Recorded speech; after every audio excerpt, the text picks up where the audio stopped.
വരുന്നതെന്നുള്ള ചിന്തയാ മംഗലദേവത വല്ലഭൻ രാഘവൻ ഇംഗിതജ്ഞൻ തഥാ വാങ്ങിപ്പരൂഷമാം വൽക്കലം ദിവ്യാംബരോപരി വേഷ്ടിച്ച സൽക്കാരമാനം കലർന്നു നിന്നിടിനാൻ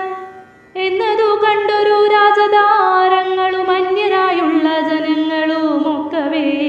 വന്ന ദുഃഖത്താൽ കരയുന്നതു കേട്ടു നിന്നരുളിടും വസിഷ്ഠ മഹാമുനി കോപേന ഭർഷിച്ചു കൈകേയി തന്നോടു താപേന ചൊല്ലിനാൻ എന്തിതു തോന്നുവാൻ ദുഷ്ടേ നിശാചരി ദുർവൃത്ത മാനസേ കഷ്ടമോർത്തോളം കഠോരശീലേഖലേ